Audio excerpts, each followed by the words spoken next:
Rotary Club. Welcome to everybody. Thank you to Pat Bath, who's our greeter today. Our pledge and four-way, Greg Millard, come on up. Please join me. I pledge allegiance to the flag of the United States of America and to the republic which stands one nation under God, indivisible, with liberty and justice for all. Of the things we think, say, or do. Yes, thank you. Number one, is it the truth? Number two, is it fair to all concerned? Number three, will it build goodwill and better friendships? Number four, will it be beneficial to all concerned? Amen.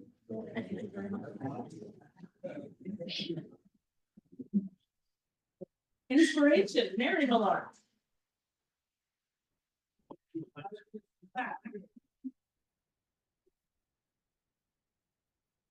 The following inspiration is an encouragement to keep going.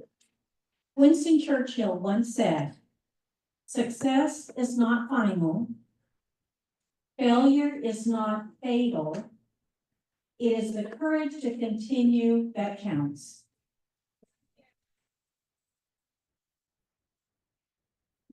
And do we have any visiting Rotarians today? Would you raise your hand? Okay, do you have a mic runner? Thank you very much. Greg? Doug, you go back to chat. Steve Swearingen from the other club, the Old Man's Club. Welcome, Steve. Bill Wood from the Friday morning First Pass Club. Welcome. That's the other club. Yes, any Rotarians with yes, raise your hand. Okay, we'll move on for announcements. If you have an announcement, you just come line up over here.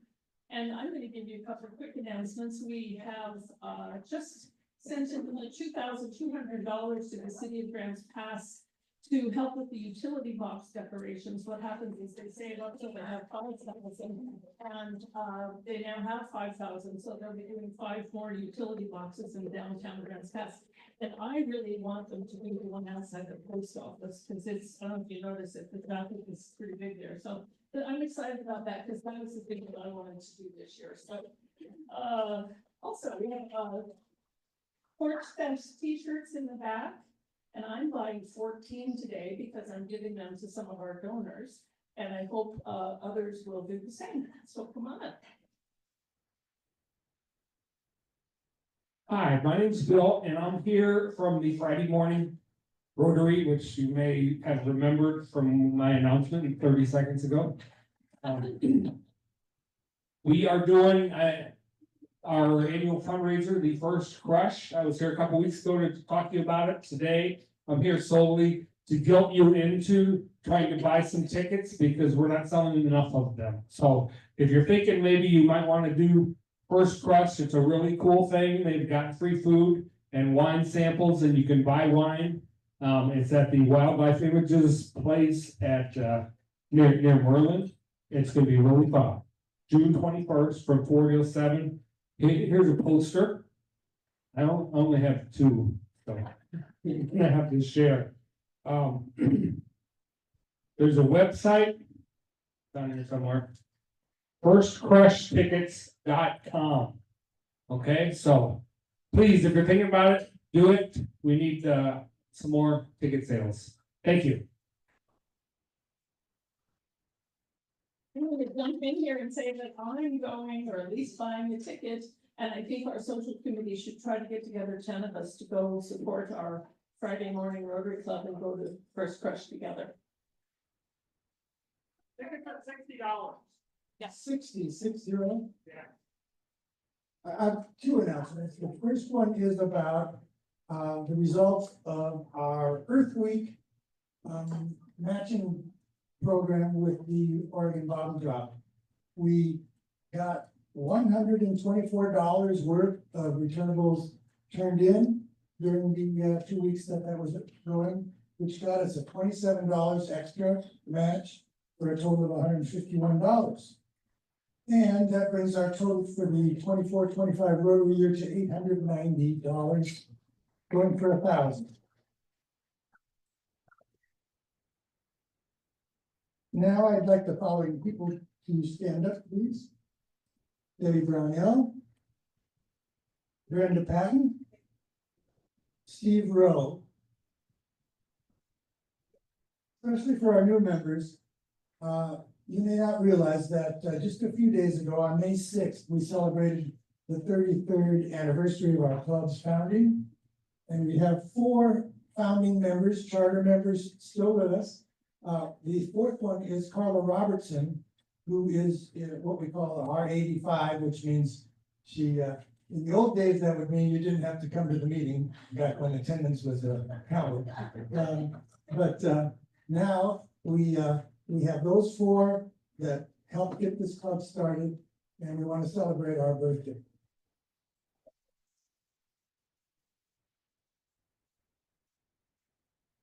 And one quick note before you take that drink of Jody. Jody, if you would stand up, especially for the new members to our meeting.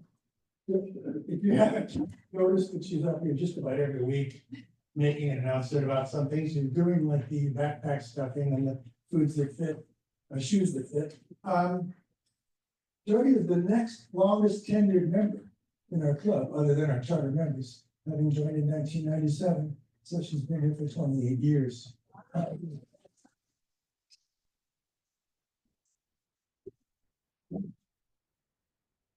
That is a tough one to follow. Okay, so I got 2 sort of announcements, so I get 4 minutes. You get 4 minutes off. Okay, so I have sign-up sheets. First sign-up sheet that we're gonna pass around is in support of, or we need your connections for the club's tree fundraiser that we're putting on for the Veterans Housing Project on Hillcrest.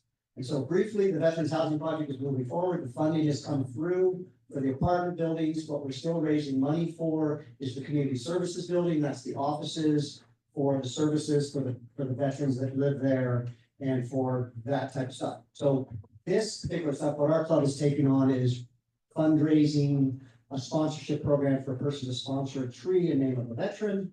And that's what we're doing. What we need you to do is to put your name on the sign-up sheet if you know of a group that we can get in front of and ask them for donations or sponsorships or veterans that need housing. So what we're looking for is sponsorships, referrals of veterans that might need housing, and then the other thing we're looking for is volunteers at some point when we start actually building up there. So that's this sign-up sheet that's coming around.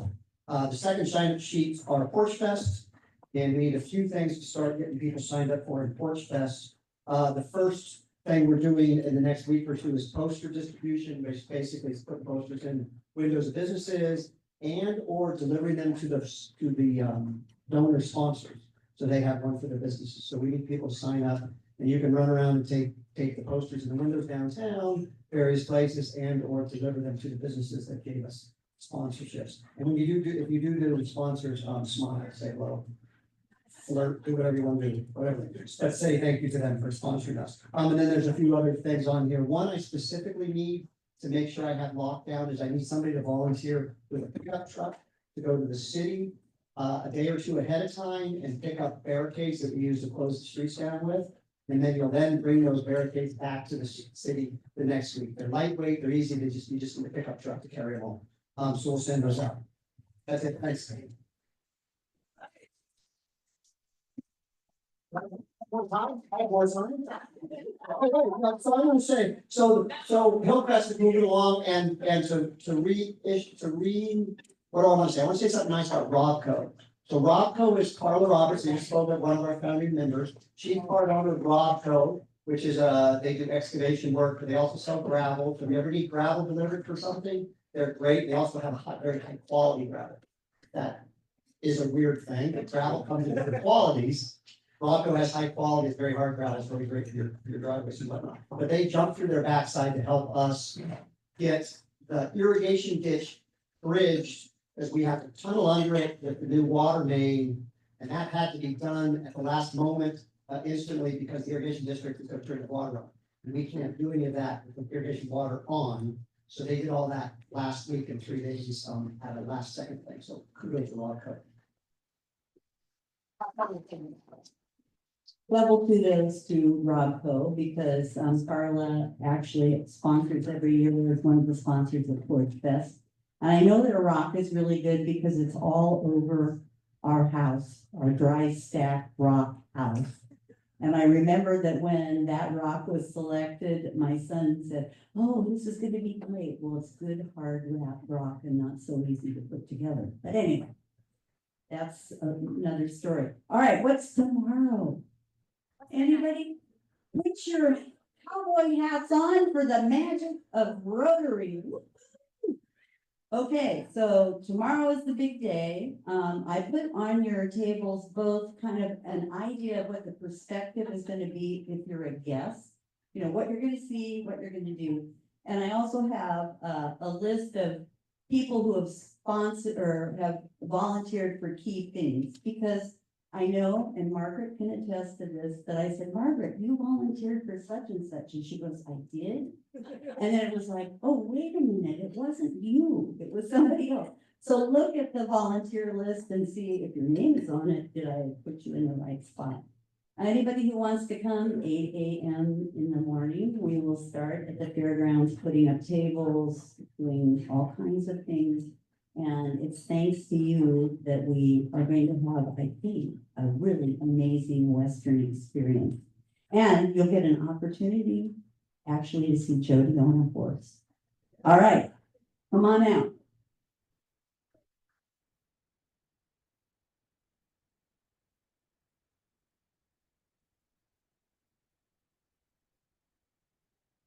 Thank everybody. I'm with WCSD and our clothing fair. We made a net of $21,000 and had 1,187 participants. So thank you.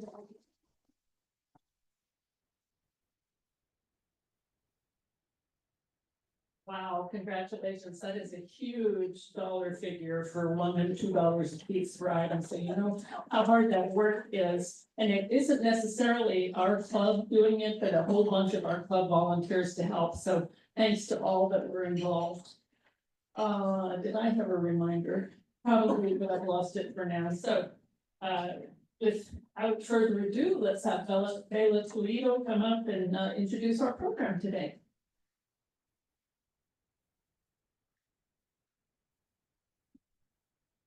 Today we're going to hear from three kind of, sorry, okay. Three, just interesting local businesses that, we did this kind of program a few months ago, and it was a lot of fun, so we're gonna do that again. The first one, we're gonna have Seth Benham come up, and his company is, Novum Visuals, and I find this one interesting because it's a lot like my business, and he's helping other businesses do what they need to do, but it's also 180 degrees different because he's on the mystical marketing side, not the side that makes sense. So anyway, I will let Seth explain what he does, but you probably have seen him around at various things throughout the community.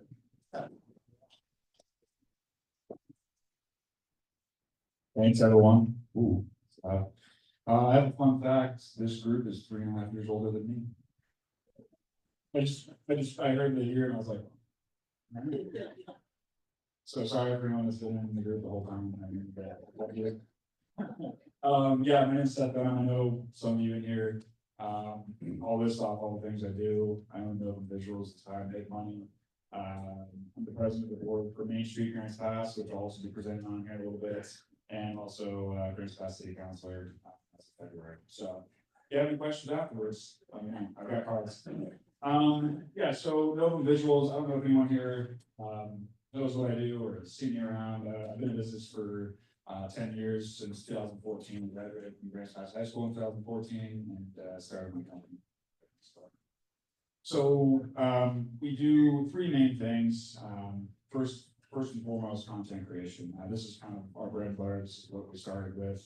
And so the main thing we do is video production work. You've probably seen a lot of our work in the last 10 years. I'll show you a snippet of one that we've recently produced. We did the Rotary video for the regional. So yeah.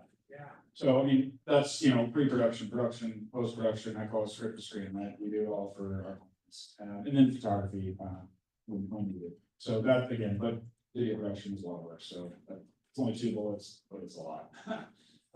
The second thing we do is digital advertising, digital marketing, right? So this is a huge one for our clients. When we come in, we can make all this great content for somebody, but if you don't know what to do with it afterwards, most times it's just gonna sit there and no one's ever gonna see it. So we come in behind that, depending on what the client needs. We have clients in all kinds of industries, tourism, manufacturing, construction, that we do digital work for. So this is gonna be, you know, Google search campaigns on online, Facebook ads. You know, if you speak something in your phone and then you pull it up and you get an ad, that's what we do. YouTube, streaming TV and audio advertising, SEO, all that good stuff that's, you don't really know, it is kind of mystical. So, you know, we do it all on the back end and we try to show our clients how it works. And so the big piece on that is the analytics and reporting. We really try to be upfront with our clients and just break it down so it makes sense, right? Data is super important nowadays, especially with just technology and AI. And then the third thing is consulting. You know, we don't necessarily do these things in-house, but I work with a lot of clients on web design, graphic design, you know, I'll help bring in the people that make sense for the job. I don't do it all, but I try to point people in the right direction. To the next one. And I have a quick video, and so let me just preface this. This is one that we recently produced. You may have seen it. This is for Visit Grants Pass, which we do a lot of work for, which, you know, if you didn't know, they're the DMO tourism agency for the city of Grants Pass in Josephine County. And so, yep, yeah, I think just click it, or bring it up. Anyways, I'll keep talking. But this is a new series that we're producing. In the food industry, it's very same with the art industry. A lot of us are pirates. You know, we're kind of awkward, like, you know, eccentrics. And so I think our attention is mostly fixed on a sensitivity level of making. You know, whether it being in a kitchen or a sculpture studio, they're both shops to me. You know what I mean? It's like a carving spoon is the same as a knife. They're very related to me. My name is John Connor, and we're at the Hall, which is in downtown Grants Pass. I mean, food has really been a passion of mine my whole life. To be honest, I'm very comfortable with making.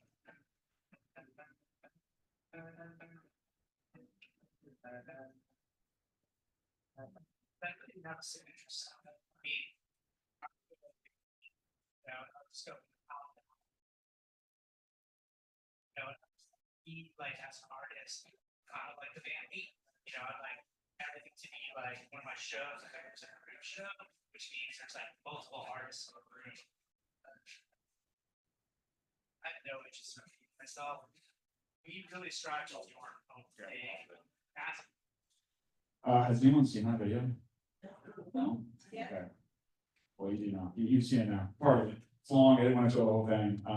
But that's kind of what we do on a day-to-day basis on the content side of things. And so, you know, that video actually, for the Hall, has kind of boosted his business quite a bit here in the last just couple months. So he was kind of on the verge of potentially shutting the doors.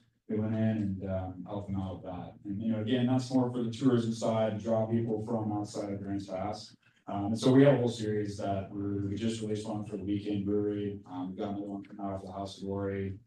Catalyst Pizza is up next, Saigon. So that's on that front. You know, again, that's just one of our clients and one of the things that we're working on. On the digital side, I just want to show, you know, so the digital side, again, is kind of mystical, like Dale said. Don't really know what's going on. It's all in the back end of all these softwares. So we really try to be upfront with clients and show them data, and try to make sense of it, you know, and track down to the conversion, whatever you're trying to do. So maybe that's drive awareness. Maybe it's, you know, obviously create an ROI and revenue streams. So it's just one thing, and this is something, you know, that we're really trying to implement more moving forward for clients, is just to say what's working and what's not working. They don't want to spend money where it's, you know, not meant to be spent.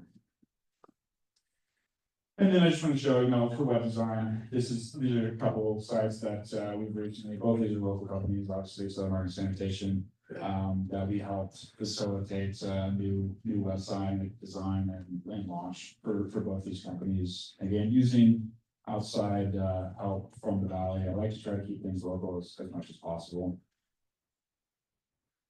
And then these are just some of our amazing clients. So, you know, we've done work with Knife River, obviously Big Grants Pass, Southern Oregon Sanitation, Southern Oregon Goodwill, Worksharp, Airstream Health, Hellgate Jet Boats, the list keeps going on and on. So does anyone have any questions?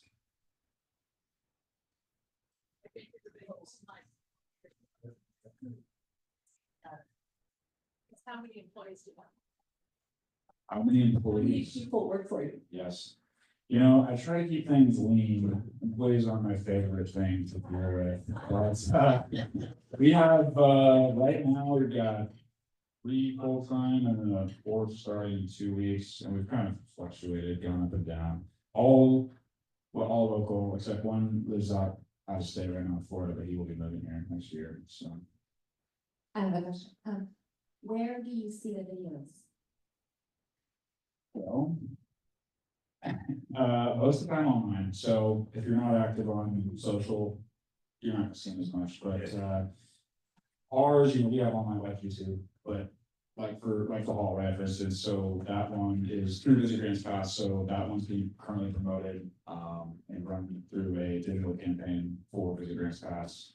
And with that, you're probably not gonna see it unless you go to the page, because the promotions for them are all have to be 50 miles, and beyond for driving traffic to Grants Pass. But yeah, online is pretty much the majority of what we do. We used to do a lot of TV advertising, and it's just, you know, it's just shifted, so a lot of it we do is digital, but sometimes TV. Okay, I have a question on the digital part of it, because having worked with Grants Pass, one of the most fascinating things to me was how it's measured. How do you measure and how you vet your data in terms of clicks and how long they stay on and that sort of thing. Can you kind of explain that a little bit?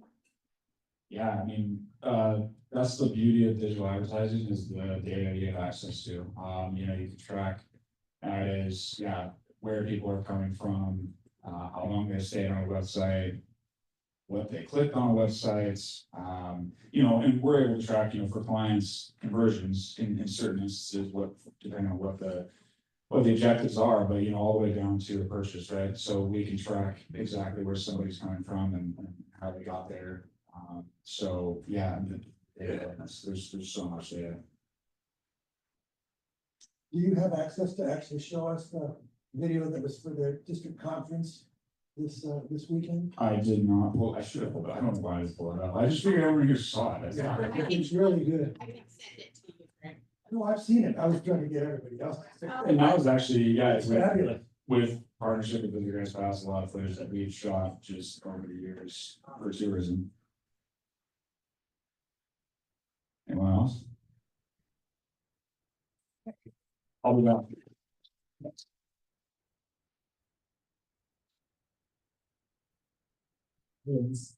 This next one, I have to say, one of the best things about my job is I get to see a lot of other businesses and what they're all up to.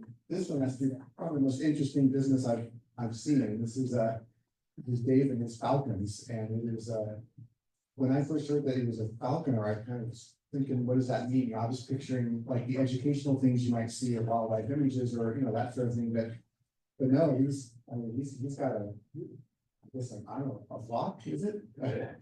Quite a few of these, and they are doing real, actual work, and it's very interesting. So I'll bring Gabe up and let him explain more.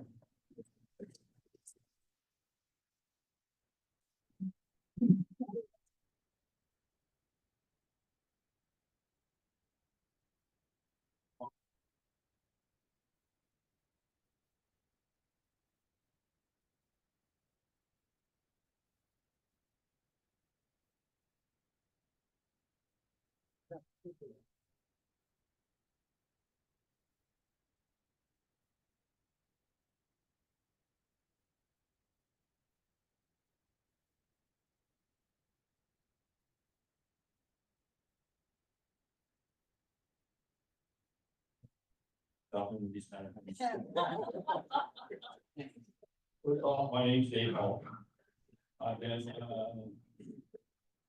Dave's carpenter now for 23 years. I started in this in 1997. At this point in time, I have 10 birds, And we run protection over blueberries and grapes, airports and just a whole gamut of things, over on the coast, we run, over motels and restaurants and that kind of stuff, keeping the seagulls and stuff like that away from, up above and in your food. But, that particular bird right there is one that's a real favorite with a lot of the schools we go to. And we also, do, a big 2-day event with the Wounded Warriors. That's forgetting on that one. Seeing them get off the bus with no legs, no arms, absolutely destroys me. And, yeah. But, we've been, running a little close to, 4.5 months a year working this, and most of my stuff is done in Silverton, Salem area. And I like to think that, we make a big difference in the blueberry fields and grapes, and that becomes. And there's 2 of us doing this. Got a good friend that lives here in Grants Pass. Does the same thing. He's got 7 birds, and I've got 10. So we run a pretty good camera. And if there's anything else you guys would like to know about this, I've been doing a little bit of I had to, like last one here, I was online for quite some time. And I had to get off the line because the calls were just coming in so quick that we just couldn't handle it. And up to and including New Zealand. So this thing is actually worldwide. So they fly around and scare away other Yeah, animals that are gonna eat the. they're basically after the starlings. The big flock birds are the ones that create the problems.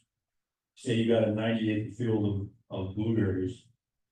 And the farmer sees a cloud, starlings coming 5 to 6 to 7 to 20,000 birds at one time. All he can do is go, oh my God, what do I do? And they've tried everything under the sun as far as being man-made. Laser guns, bird swallowers, all kinds of different things. And it works for a couple of weeks. And then Scarecrows.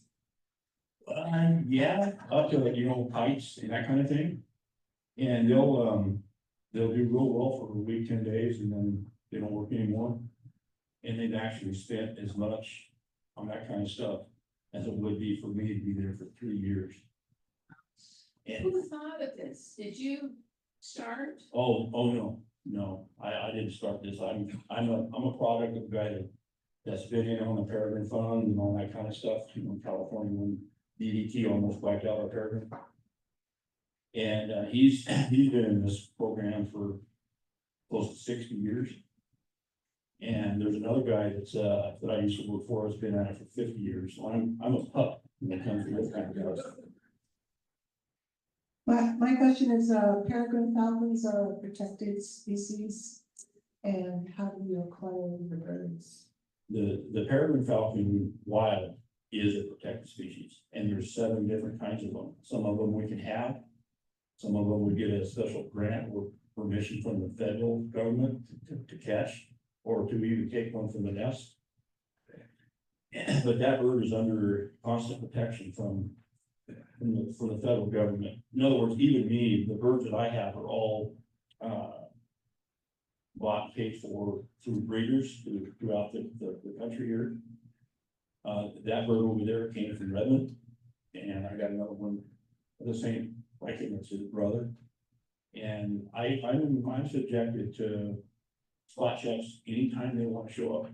They can come anytime, night, day, Saturday, Sunday, Monday, when I'm not there. And then I've got to bring all my documentation out, which I have reams of. And they go through all of it. And then we go out to the hawk rooms and we look at all the hawk rooms and where they're at. Aviaries are the same way.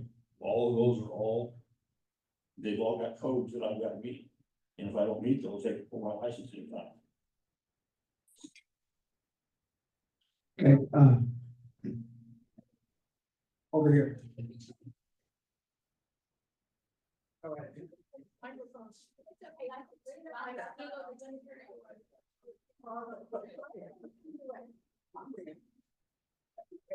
How long does it take you to train a bird to do what they do? Well, that's a long process. I get a bird from a breeder when it's 60 days old. In other words, it's full of growth. And it's still with its parents up to that time. And falcons are a little bit different than a hawk. They can be taken at 60 days. I had a Harris hawk that was with its parents for 6 months before I got it. And after that, and then I can get it, and then I can train it to what I need it to do. In other words, I take all the instincts from that bird, just like a guy does with a dog. And you put that and you bend it into what you need. And that's basically what we do with the birds. It can take up to a year to train a bird. I can take a bird after about 30 days and it can fly free. And that's when the bird actually starts showing you what it potentially has. And some of them fly at 600 feet, some of them go to 3,000 feet. And they're all trained to a lure. And the lure is, for me, is a piece of string with a tennis ball, half of a tennis ball on the end of it. And inside that tennis ball is a knot. And I put a piece of meat in that knot. And they're trained to eat that on the ground for 3 months out of the first 6 months that I have. That's how they eat their food. So it's about a 6 month process. But the training is never done. It always, that bird over there is 10 years old. And he'll train every day of the year. Most falconers will put their birds up in the summertime so they can molt. And a baby bird is year round. It never stops. So I got like 1,000 questions. Can we go to lunch together? Can I take lunch? You wanna go too? Yeah, this is absolutely fascinating world. So if I can rattle off a couple.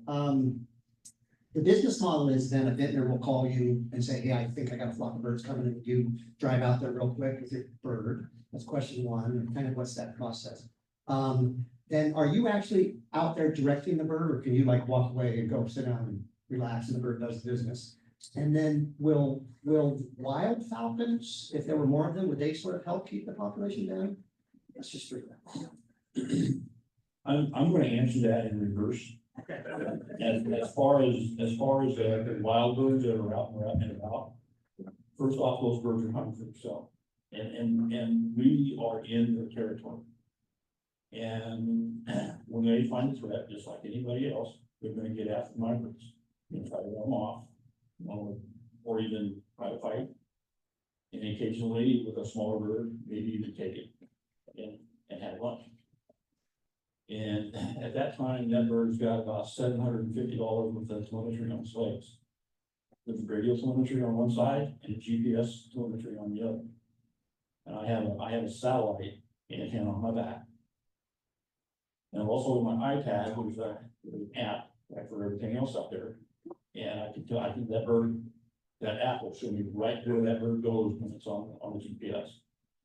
So if it leaves my area and goes to your house, and it's landing in the pine tree in your backyard, I can go right to your house, knock on your door, and say, I've got a tree in the backyard. I've got a bird in your tree. And the first thing you gotta do is you gotta explain, how do you know that? Are you really need to say that? So a lot of times I've got a little booklet that I have, it's got all my licenses in it, tells them who I am. There's phone numbers and contacts that they can verify. As long as it's during the week, 9 to 5. And that way they comfortable about me being snooping around trying to find my bird. I'm not chasing your place, I'm just trying to get back with it. I'm supposed to, that's on me. If that bird gets away, it's somewhere where I can't get to it, then I gotta use those to get up the hill and get back. We've been flying in a field over in Sam's Valley, which is, on the side of the hill. And we've had birds go off over the top of the hill, over Sardine Creek, and end up at the vineyard there, Eagle Hill. And of course, you gotta go in there, knock on wood, try to find somebody to let you in. They let them know, I'd be out there trying to log something and tell them what we're doing. And as far as finding work, the word comes knocking, and you have so many of them that are wanting help, that there's just so many of us doing this, and we just can't protect all of them. And as far as the birds being returnable, they will come to me without hesitation. Other falconers that use a lure sometimes can get them to come to the lure if they get hungry enough. But my birds are all trained to hunt. So if they run off and I lose them, I lose the battery. Say I lose the battery on the GPS, I still have radio transmission on that bird, so I can still find it. That's a time-consuming process. And when I get to that point, then it's about a 50-50 thing that I'm gonna get that bird back. It's more or less now they're depending on themselves and they don't need me anymore. So they can go on and do the thing. And then you've got to report that to the state and to the feds. And let them know that now there's a tame bird, more or less, now in the process. And then they put out a statewide bulletin on that for people like me to look out for this kind of bird. And that kind of thing. So, My deal about somebody that's wanting help from someone like me, a lot of times they'll call. And if I'm already working a farm, there's nothing I can do for them. That farm is my priority. I signed a contract with them for that year. And so it's like right now, I'm gonna be trying to move back down here because I got a wife that's 84 years old. And she needs help at home. And I can't be away from her. excuse me, so let's have one last question with one more speaker, and then we'll hope you'll stick around. This is fascinating. I'm curious about interpersonal / interbird dynamics, interfalcon dynamics. What's his name? How many boys versus how many girls? Do they all like each other? And do you like all of them? 1 minute. If you're asking me if I have a favorite bird, no, I can't do that. That bird's name is City Bull.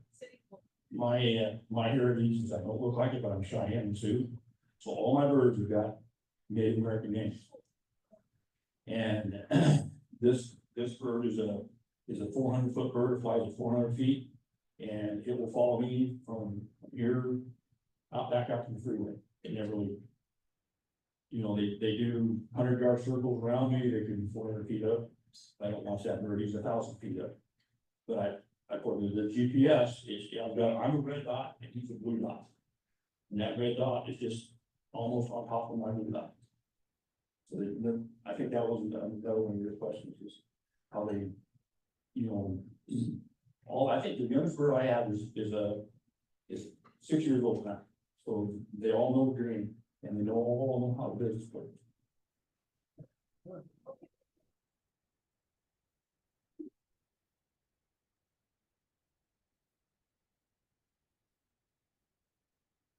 Okay, so now we have, some of you may remember, his name's Seth, and, he actually, when I contacted him about this, he said, well, I've got something else brand new that I want to talk to you about, so I don't even know much about this, but we're all about to learn. I'm back. That presentation though made them look pretty lame. Yeah. I need to talk to you after. All right, so how, has anyone here heard of Main Street Grants Pass yet? Yes, okay, getting there. I'm just gonna, yeah. So yeah, Main Street Grants Pass, I'll give you a little bit of background here. So we are officially a 501c6 nonprofit organization. We just finished forming our full board of directors. And you know, you probably know some of them on there, but a little background, this kind of started back in 2023. Travel Oregon was awarded a grant, or awarded a grant to the Grants Pass to kind of look into what it would look like to bring back a downtown organization to help, you know, revitalize, bring back events, that type of thing downtown. So they hired a consultant. He did a bunch of community engagement, and then actually a year and a half ago in this room, they held the roadmap for downtown. Grants Pass. There's roughly 70 community members in there. And yeah, I had a few beers and I volunteered to start it. So I volunteered to start it with two of them. I thought there's gonna be like, 12 people that stood up roughly because there's 70 people in the room. There's only 3 of us. So I spent the first 4 months spinning the wheels. I don't come from nonprofit background, so I have no clue what I'm doing. And then 4 months in, the 2 other members resigned. They didn't have the time, so it was just me. I went back to the drawing board, reached out to the city, and we actually ended up kind of kickstarting it. And next page, yeah, we kickstarted it. Got actually a good involvement around 15 to 20 people. That's kind of like the steering committee, so that helped a lot. And in this timeline, I learned about Main Street America, which is the national organization. And there's also Oregon Main Street, which is the state-run organization. And then you can apply to be a Main Street organization in individual cities. So Oregon has a bunch of junctions on it. Medford is Main Street, and there's a lot in Oregon. And so it's free to join. They give you a lot of free resources. You basically don't have to start from the ground.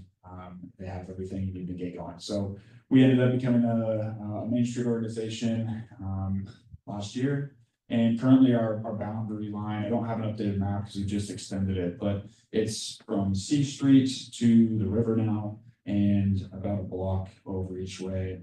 On G Street, it jogs off, so we incorporate glass storage and things like that. And so currently we have roughly 220 businesses within our downtown boundary map. So the Main Street effect, this is going to be Oregon statistics. I won't read them all, but it's really big for economic revitalization, right? So I don't know, probably a lot of you know the Town Center Association that used to be.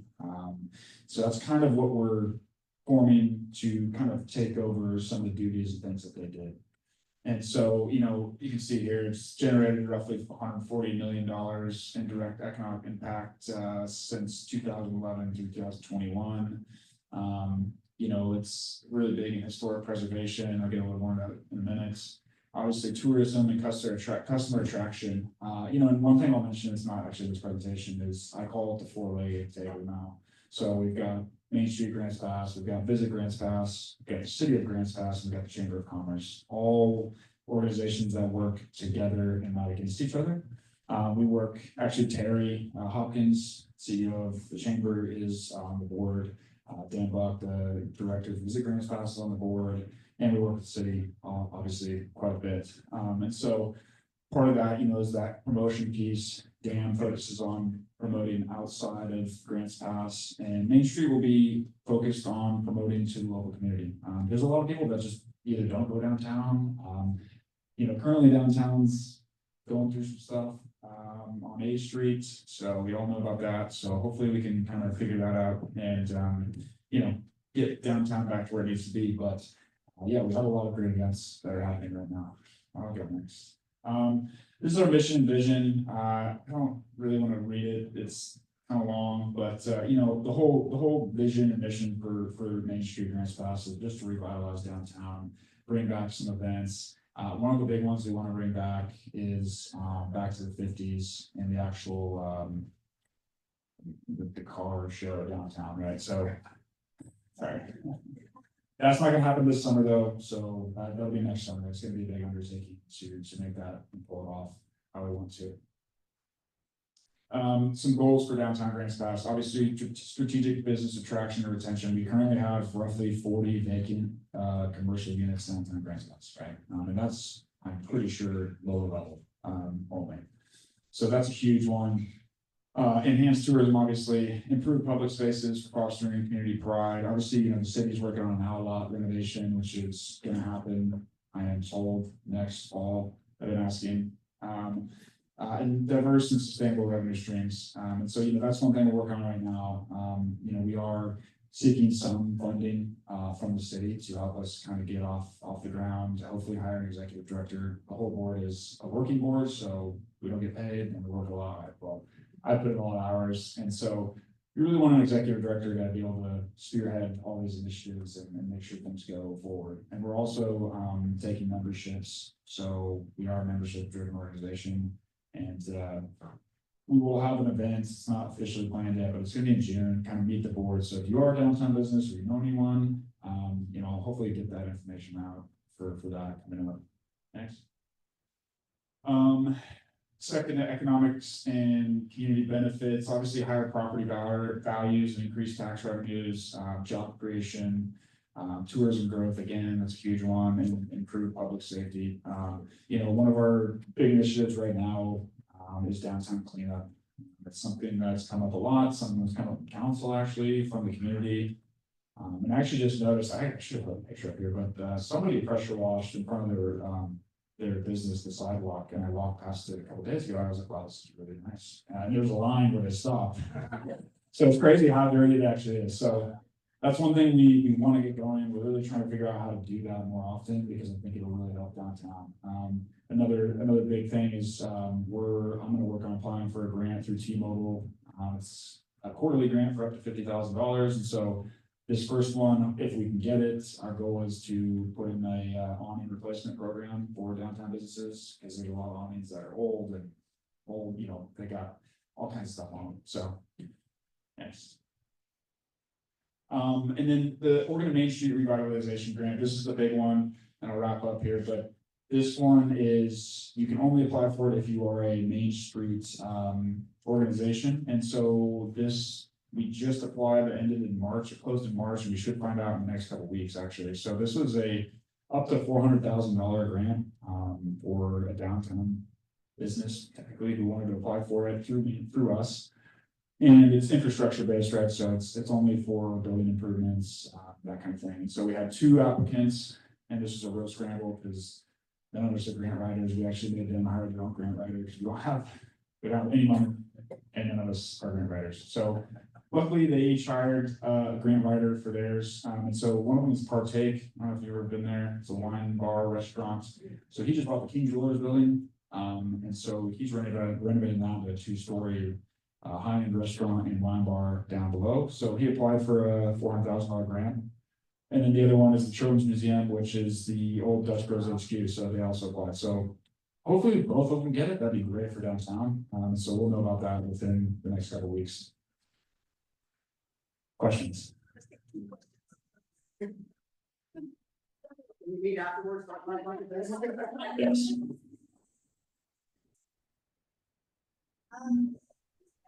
There was talk for a while of making some G Street one. There was talk for a while about making G Street one way westbound and having angled parking. I know it's very controversial. Other cities have done it. It's actually successful in downtown. You guys work on those kinds of projects at all? This is very controversial. Don't quote me on this.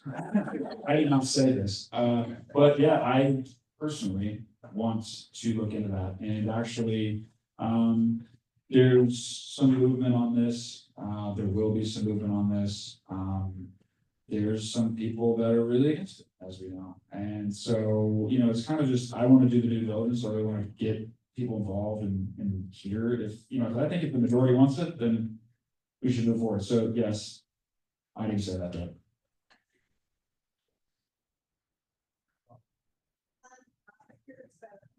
Phil, you said only one more question? Yes.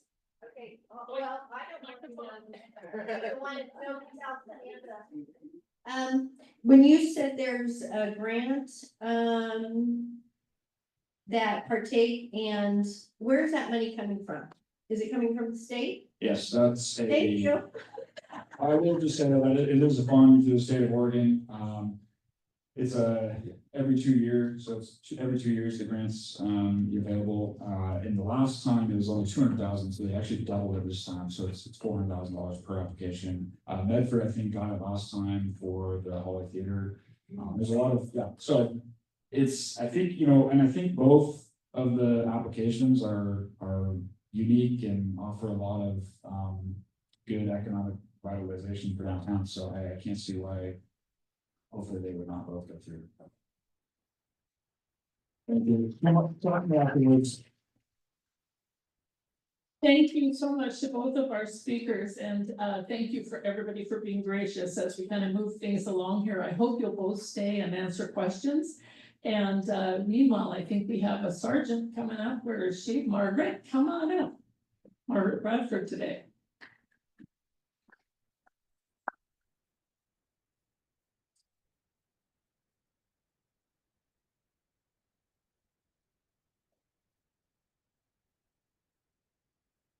Judy made me promise not to do a sideshow. Just to do the sergeant at arms, and I'm gonna do my best to follow those rules, Judy. So, happy bucks. Anybody have happy bucks, Debbie?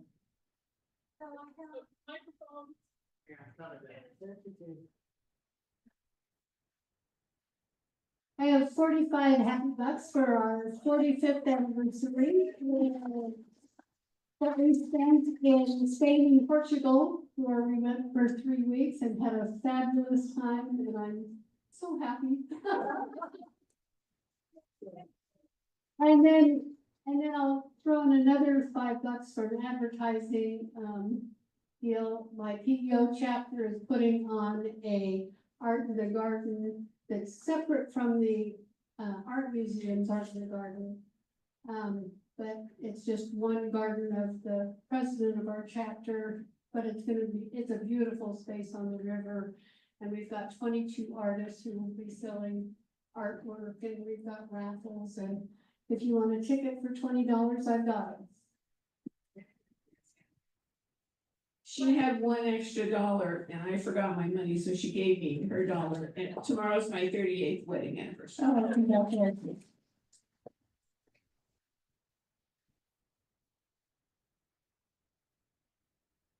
Okay, so last year we got a email from Square, which is the folks that allow us to take money at Porch Fest. And they decided we weren't part of their community anymore. Their business did not meet their needs. That was very, very bad. Very bad. So I've been looking at several other things to do as far as being able to collect money for their donations. And I tried one and it really didn't fit ours, which is rather carefree. We just say, give us some money. We don't care what it's for or how much it is. So the funny part was, oh my gosh, I can't believe this. 2 days ago, I got an email for them inviting us back. So we again have a way to take money at Porch Fest for donations and raffles and all that kind of stuff. So I'm so happy. Bye, dollars.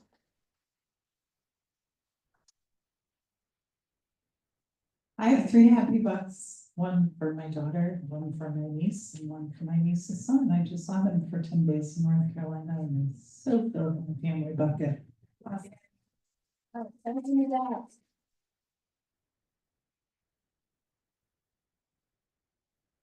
So I have a couple happy bucks. So first, the women's Christ sport team where's she? Kathy. There's she. Kathy talks about.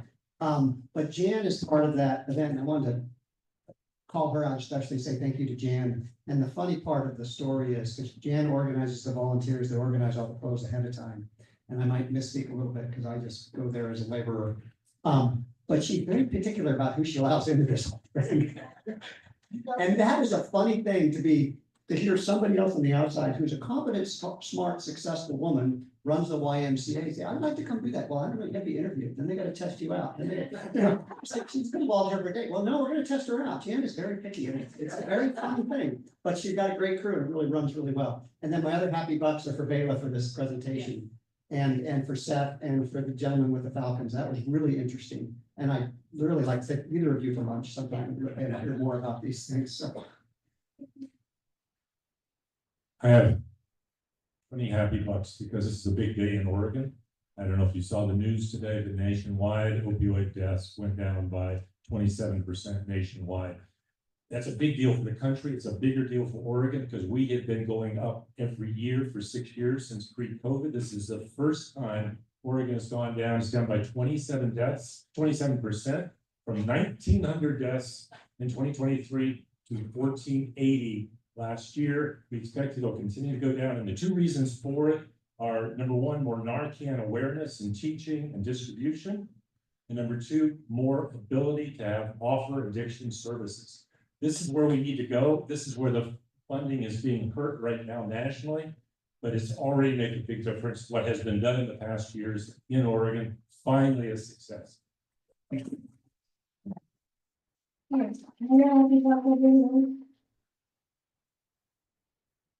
Hi, there's so many things to be happy about, but I especially enjoyed these presentations. One of the funny things that I wrote down, we have an upstairs bathroom and there's often birds out there on our line or on the telephone line.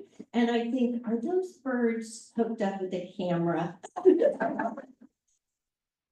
Right, but anyway, that, I was happy that Seth is so positive, thinking forward about our, community and not dwelling on the necessary things. That being in the city government, the negative things could really take over, but I'm really appreciative of that. We're not like, taking a nosedive to the bottom for all of these things that we have to deal with. So I'm really happy about that. Right, over here. Oops. I'm happy because I forgot to leave Happy Bucks last week, so I remembered to bring it this week.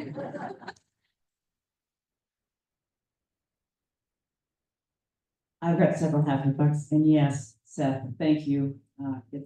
It's wonderful why I've been involved in the beginning of Visit Grants House from the very beginning and getting this established. So it's wonderful to see it getting bigger and getting more involved with the Main Street.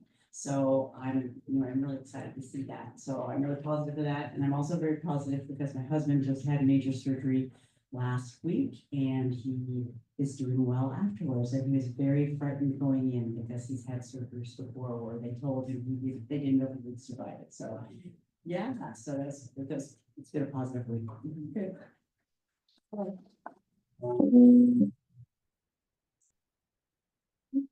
Anybody? Right, oh, yes, Lutz.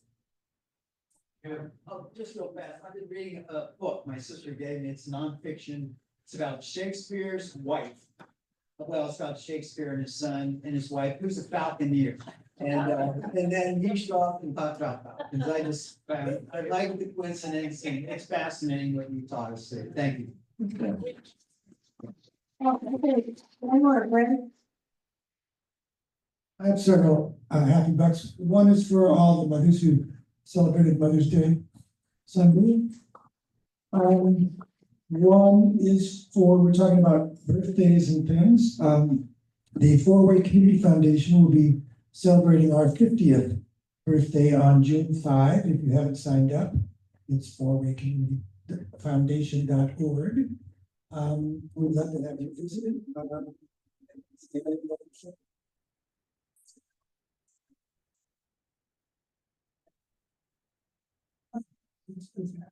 Yeah, it's your magnetic personality that kind of the other one was about new generations. So Saturday, several of us worked the Rotary Invitational Track Meet. Really outstanding young folks competing ethically. This afternoon, I know Mary is, I think, on the list. She and I are going to go do the mock interviews. I know some others did it in the morning already. Thank you. I think Debbie's on the list. Another great way to get connected with younger folks, and we'll see some more. Those of us that are going to the district conference this weekend will be able to see Four-Way Speech Contest and be able to see the World Fair from all the exchange students. So just really great stuff happening.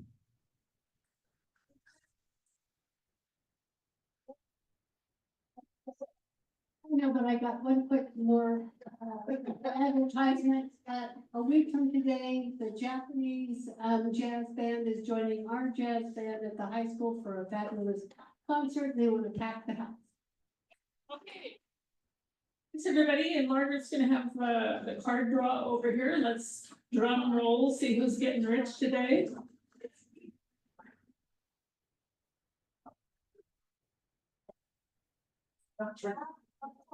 Jack of clubs.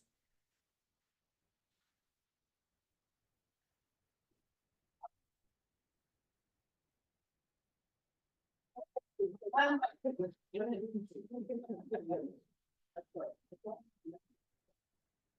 don't know, okay, don't worry about it, okay, yeah. So we'll just be up with too. Okay. There was an extra $20 she was worried about, I said, no, I'm not worried about it, we're taking it.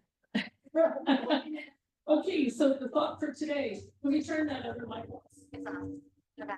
This one is, yes, this is just one of my favorite posts, which I used earlier in the year, but I lost my today. This is from the big book of Alcoholics Anonymous, and this is a quote: "Rarely does relief come from confessing the sins of another."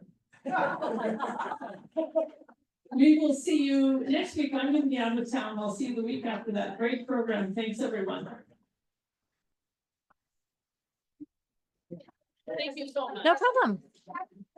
Thank you. Something I can do, Judy.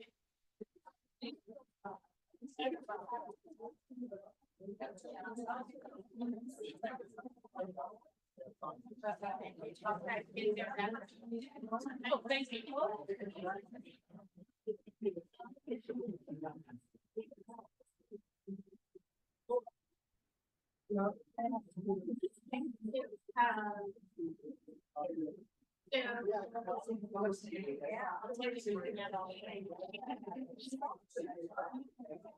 Right.